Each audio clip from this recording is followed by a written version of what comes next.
ಸ್ನೇಹಿತರೆ ನಮಸ್ತೆ. ನನ್ನ ಸ್ಟಡಿ ವಿತ್ ಶಂಕರ್ 24 ಯೂಟ್ಯೂಬ್ ಚಾನಲ್ಗೆ ಸ್ವಾಗತ. ಸ್ನೇಹಿತರೆ, ಹಿಂದಿನ ತರಗತಿಗಳಲ್ಲಿ ನಾನು ಕೆಸೆಟ್ 2025 ಇತಿಹಾಸದ ಪ್ರಶ್ನೆ ಪತ್ರಿಕೆಗಳನ್ನು ಡಿಸ್ಕಷನ್ ಮಾಡಿದ್ದೆ. ಅದರ ಮುಂದುವರೆದ ಭಾಗವನ್ನು ಇಂದಿನ ತರಗತಿಯಲ್ಲಿ ಡಿಸ್ಕಷನ್ ಮಾಡೋಣ. ಸ್ನೇಹಿತರೆ, ಬನ್ನಿ ಚರ್ಚೆಯನ್ನು ಆರಂಭಿಸೋಣ. ಈ ಕೆಳಗೆ 2 ಹೇಳಿಕೆಗಳನ್ನು ನೀಡಲಾಗಿದ್ದು, ಒಂದು ಪ್ರತಿಪಾದನೆ, ಎರಡನೆಯದು ಕಾರಣ ಎಂದು ಕರೆಯಲಾಗಿದೆ. ಇನ್ನು ಪ್ರತಿಪಾದನೆ ಸ್ಟೇಟ್ಮೆಂಟ್ ಏನಿದೆ ಅಂತ ನೋಡೋಣ. ಸ್ನೇಹಿತರೆ, ಹಿಂದಿನ ಕೆಲವು ಅರಸೊತ್ತಿಗೆಗಳ ಆಡಳಿತಗಾರರು ಹಾಗೂ ಸದಸ್ಯರು ರಾಯಭಾರಿಗಳು ಸಂಸತ್ತಿನ ಸದಸ್ಯರಾದರು. ಇನ್ನು ಕಾರಣ ಯಾವ ಸ್ಟೇಟ್ಮೆಂಟ್ ಹೇಳ್ತದಂದರೆ 1971 ಸಂವಿಧಾನ ತಿದ್ದುಪಡಿಯಂತೆ ಪ್ರಿವಿ ಪರ್ಸ್ ಅಂದರೆ ರಾಜಧನವನ್ನು ರದ್ದುಗೊಳಿಸಲಾಯಿತು. ಸ್ನೇಹಿತರೆ, ಈ ಕೆಳಗಿನ ಆಯ್ಕೆಗಳಿಂದ ಸರಿಯಾದ ಉತ್ತರವನ್ನು ಆರಿಸಿ ಅಂತ ಪ್ರಶ್ನೆಯನ್ನು ಕೇಳಿದ್ದಾರೆ. ಸ್ನೇಹಿತರೆ, ಯಾವ ಸ್ಟೇಟ್ಮೆಂಟ್ಗಳು ಕರೆಕ್ಟಾಗಿವೆ ಅಂತ ನಾವು ಇದನ್ನ ಫೈಂಡ್ ಔಟ್ ಮಾಡ್ಬೇಕು. ಸ್ನೇಹಿತರೆ, ಇದರ ಸರಿಯಾದ ಉತ್ತರ ಏನಂದರೆ ಆಯ್ಕೆ 2 ಸರಿಯಾದ ಉತ್ತರ. ಎ ಮತ್ತು ಆರ್ ಎರಡೂ ಸರಿಯಾಗಿವೆ, ಆದರೆ ಆರ್ ಎಯ ಸರಿಯಾದ ಎಕ್ಸ್ಪ್ಲನೇಷನ್ ಅಲ್ಲ. ಸ್ನೇಹಿತರೆ, ಸ್ವಾತಂತ್ರ್ಯ ನಂತರ ಅನೇಕ ರಾಜಮನೆತನದವರು ಸಕ್ರಿಯ ರಾಜಕಾರಣಕ್ಕೆ ಬಂದು ಸಂಸದರಾಗಿ ಮತ್ತು ರಾಯಭಾರಿಗಳಾಗಿ ಸೇವೆ ಸಲ್ಲಿಸಿದರು. ಮತ್ತು 1971 ಸಂವಿಧಾನಕ್ಕೆ 26ನೇ ಸಂವಿಧಾನಾತ್ಮಕ ತಿದ್ದುಪಡಿ ಮಾಡಿದರು. 26ನೇ ಸಂವಿಧಾನ ತಿದ್ದುಪಡಿಯ ಮೂಲಕ ಪ್ರಿವಿ ಪರ್ಸ್ ಪದ್ಧತಿಯನ್ನು, ರಾಜಧನ ಪದ್ಧತಿಯನ್ನು ರದ್ದುಗೊಳಿಸ್ತಾರೆ. ಪ್ರಿವಿ ಪರ್ಸ್ ಅನ್ನು ರದ್ದುಗೊಳಿಸಲಾಯಿತು. ಆದರೆ ಪ್ರಿವಿ ಪರ್ಸ್ ರದ್ದತಿಯು ಸಂಸದರು ಅಥವಾ ರಾಯಭಾರಿಗಳಾಗಲು ನೇರ ಕಾರಣವಲ್ಲ. ಅವರು ಅದಕ್ಕೂ ಮುಂಚಿನಿಂದಲೂ ರಾಜಕೀಯದಲ್ಲಿದ್ದರು. ಸ್ನೇಹಿತರೆ, ಸೊ ಆಯ್ಕೆ 2 ಸರಿಯಾದ ಒಂದು ಉತ್ತರವಾಗಿದೆ. ಇನ್ನು ಮುಂದಿನ ಪ್ರಶ್ನೆಯನ್ನು ನೋಡೋಣ. ಕೆಳಗಿನವುಗಳನ್ನು ಕಾಲಾನುಕ್ರಮದಲ್ಲಿ ಜೋಡಿಸಿ ಅಂತ ಪ್ರಶ್ನೆಯಾಗಿದೆ. ಸ್ನೇಹಿತರೆ, ಬಂಗಾಳದ ವಿಭಜನೆಯಾಗಿದ್ದು 1905. ಇನ್ನು ರೌಲತ್ ಕಾಯ್ದೆ 1919, ಹಿಂದ್ ಸ್ವರಾಜ್ನ ಪ್ರಕಟಣೆ 1909. ಇನ್ನು ವೆಲ್ಲೂರು ದಂಗೆ 1806. ಯಾವ ಘಟನೆ ಯಾವ ವರ್ಷ ನಡೆಯಿತು ಅನ್ನೋದು ನಮಗೆ ಗೊತ್ತಿದ್ದರೆ ನಾವು ಇದಕ್ಕೆ ಸರಿಯಾಗಿ ಆನ್ಸರನ್ನು ಮಾಡ್ಬೋದು. ಸ್ನೇಹಿತರೆ, ಆದ್ದರಿಂದ ಇದರ ಸರಿಯಾದ ಉತ್ತರ ಏನಂದರೆ ಆಯ್ಕೆ 4 ಸರಿಯಾಗಿದೆ. ಫಸ್ಟು ವೆಲ್ಲೂರು ದಂಗೆ ನಡೀತದೆ. ವೆಲ್ಲೂರು ದಂಗೆಯ ನಂತರ ಬಂಗಾಳದ ವಿಭಜನೆ 1905 ಆಗ್ತದೆ. ಸಿಂಧ್ ಸ್ವರಾಜ್ನ ಪ್ರಕಟಣೆ ಆಗಿದ್ದು 1909. ಅದರ ನಂತರ 1919 ರೌಲತ್ ಆ್ಯಕ್ಟ್ ಜಾರಿಗೆ ಬರ್ತದೆ. ಓಕೆ ಸ್ನೇಹಿತರೆ, ಮುಂದಿನ ಪ್ರಶ್ನೆ ನೋಡೋಣ. ಕೆಳಗಿನವುಗಳನ್ನು ಕಾಲಾನುಕ್ರಮದಲ್ಲಿ ಜೋಡಿಸಿ ಅಂತ ಇದೆ. ಭಾರತದ ಮೊದಲ ಸಾರ್ವತ್ರಿಕ ಚುನಾವಣೆ ನಡೆದಿದ್ದು 1951-52 ನಡೀತವೆ. ಭಾರತದ ಮೊಟ್ಟ ಮೊದಲ ಎಲೆಕ್ಷನ್ಗಳು ನಡೆಯೋದು 1951 52 ನಡೀತವೆ. ಇನ್ನು ರಾಜ್ಯ ಪುನರ್ವಿಂಗಡಣಾ ಕಾಯ್ದೆ 1956 ರಾಜ್ಯ ಪುನರ್ವಿಂಗಡಣಾ ಕಾಯ್ದೆ ಬರುತ್ತದೆ.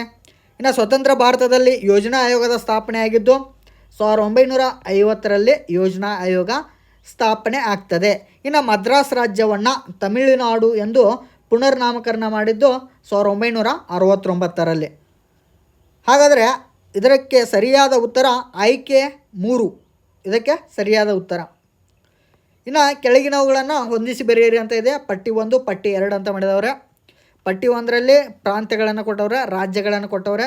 ಈ ಕಡೆ ಆ ವ್ಯಕ್ತಿಗಳು ಅದರ ಮುಖ್ಯಸ್ಥರ ಹೆಸರನ್ನು ಕೊಟ್ಟಿದ್ದಾರೆ. ಆವಾಗಿನ ಮುಖ್ಯಮಂತ್ರಿಗಳು ಅದಲ್ಲಿನ ಪ್ರಮುಖರ ಬಗ್ಗೆ ಕೊಟ್ಟಿದ್ದಾರೆ. ಸ್ನೇಹಿತರೆ, ಇನ್ನು ಪಂಜಾಬ್ ಅಲ್ಲಿ SH ಖಾನ್ ಅವರು ಅಲ್ಲಿ ಆ ರಾಜ್ಯಪಾಲರಾಗಿರ್ತಾರೆ. ಇನ್ನು ಬಾಂಬೆಯಲ್ಲಿ BG ಖೇರ್ ಅವರು ರಾಜ್ಯಪಾಲರಾಗ್ತಾರೆ. ಮದ್ರಾಸ್ನಲ್ಲಿ ರಾಜಗೋಪಾಲಾಚಾರಿ ಅವರು ಮುಖ್ಯಸ್ಥರಾಗಿದ್ದರು ಆಗಿನ ಕಾಲದ್ದು ಮದ್ರಾಸ್ ಪ್ರಾಂತ್ಯದ್ದು. ಇನ್ನು ಸಂಯುಕ್ತ ಪ್ರಾಂತ್ಯಗಳದ್ದು GB ಪಂತ್, ಗೋವಿಂದ ವಲ್ಲಭ ಪಂತ್ ಅವರು ಸಂಯುಕ್ತ ಪ್ರಾಂತ್ಯ ಅದರ ಮುಖ್ಯಸ್ಥರಾಗಿರ್ತಾರೆ. ಸೊ ಇದನ್ನು ನಾವು ಗೊತ್ತಿದ್ದರೆ ಅದಕ್ಕೆ ಸರಿಯಾದ ಆಯ್ಕೆಯನ್ನು ಗುರುತಿಸ್ಬೋದು.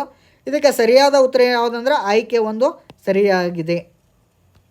ಓಕೆ, ಮುಂದಿನ ಪ್ರಶ್ನೆ ನೋಡೋಣ.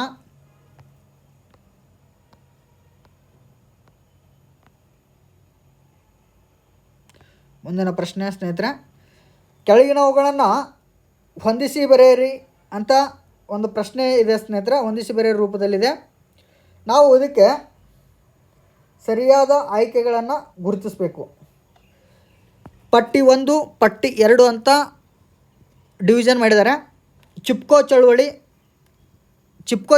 ಎಲ್ಲಿ ನಡೀತು? ತೆಹರಿ ಗರ್ವಾಲ ಎಲ್ಲಿ ನಡೀತದ? ತೆಹರಿ ಗರ್ವಾಲ ಎಂಬ ಪ್ರದೇಶದಲ್ಲಿ ನಡೀತದೆ. ಉತ್ತರಾಖಂಡ್ನ ತೆಹರಿ ಗರ್ವಾಲದಲ್ಲಿ ನಡೀತದೆ. ಇನ್ನು ಸೈಲೆಂಟ್ ವ್ಯಾಲಿ ಚಳುವಳಿ ನಡೆದಿದ್ದು ಪಾಲಕ್ಕಾಡ್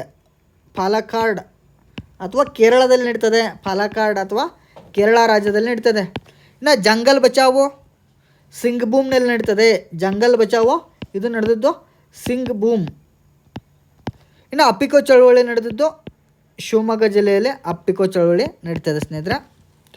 ಸೊ ನಾವು ಚಳುವಳಿಗಳು ನಡೆದ ಸ್ಥಳ, ಆ ಚಳುವಳಿಯ ಹುಟ್ಟು ಎಲ್ಲಾಯಿತು ಅನ್ನೋದು ನಮಗೆ ಗೊತ್ತಿದ್ದರೆ ನಾವು ಇದನ್ನು ಸರಿಯಾಗಿ ಆನ್ಸರ್ ಮಾಡ್ಬೋದು ಸ್ನೇಹಿತರೆ. ಆಯ್ಕೆ 4 ಸರಿಯಾದ ಉತ್ತರ. ಇನ್ನು ಟಿಟು ಮೀರ್ ಚಳುವಳಿಯನ್ನು ಯಾವ ಕಾರಣಕ್ಕಾಗಿ ಸಂಘಟಿಸಲಾಯಿತು? ಟಿಟು ಮೀರ್ ಚಳುವಳಿಯನ್ನು ಯಾವ ಕಾರಣಕ್ಕಾಗಿ ಸಂಘಟಿಸಲಾಯಿತು ಅಂತ ಪ್ರಶ್ನೆಯಾಗಿದೆ ಸ್ನೇಹಿತರೆ. ಇದಕ್ಕೆ ಸರಿಯಾದ ಉತ್ತರ ಗಡ್ಡದ ಮೇಲಿನ ಸುಂಕವನ್ನು ವಿಧಿಸಿದಂತಹ ಹಿಂದೂ ಜಮೀನ್ದಾರನ ವಿರುದ್ಧ ಟಿಟು ಮೀರ್ ಚಳುವಳಿ ನಡೀತದೆ. ಸ್ನೇಹಿತರೆ, ಕೃಷ್ಣದೇವರಾಯ್ ಅನ್ನೋ ಒಬ್ಬ ಹಿಂದೂ ಬಂಗಾಳದ ಜಮೀನ್ದಾರನು ಆ ಟಿಟು ಮೀರ್ ಪ್ರದೇಶದಲ್ಲಿ ಆ ಗಡ್ಡದ ಮೇಲೆ ಟ್ಯಾಕ್ಸನ್ನು ವಿಧಿಸಿರ್ತಾನೆ. ಸೊ ಆತನ ವಿರುದ್ಧ ಟಿಟು ಮೀರ್ ಚಳುವಳಿಯನ್ನು ಸಂಘಟನೆ ಮಾಡಿರ್ತಾರೆ. ಇನ್ನು ಮುಂದಿನ ಪ್ರಶ್ನೆ ನೋಡೋಣ. ಮುಕದ್ದಿಮಾ ಯಾವ ಅರಬ್ ಇತಿಹಾಸಕಾರನ ಮಹಾನ್ ಕೃತಿಯಾಗಿದೆ? ಸ್ನೇಹಿತರೆ, ಇಬ್ನ ಖಲ್ದೂನ್ ಈತನ ಪ್ರಸಿದ್ಧ ಕೃತಿ ಯಾವುದಂದರೆ ಮುಕದ್ದಿಮಾ ಇಂಪಾರ್ಟೆಂಟ್. ಪ್ರಸಿದ್ಧ ಅರಬ್ ಇತಿಹಾಸಕಾರನ ಮಹಾನ್ ಕೃತಿ ಇಬ್ನ ಖಲ್ದೂನ್. ಅದನ್ನು ಬರೆದಿದ್ದು ಮುಕ್ದಿಮಾ. ಓಕೆ, ಇಬ್ನ ಖಲ್ದೂನ್ನ ಮುಕ್ದಿಮಾ. ಓಕೆ. ಇನ್ನು ಈ ಕೆಳಗಿನವರಲ್ಲಿ ಚರಿತ್ರೆಯ ಪಾಸಿಟಿವಿಸ್ಟ್ ಧನಾತ್ಮಕ ಪಂಥದ ಪ್ರತಿಪಾದಕರು ಯಾರು ಅಂತ ಕೇಳಿದ್ದಾರೆ ಸ್ನೇಹಿತರೆ.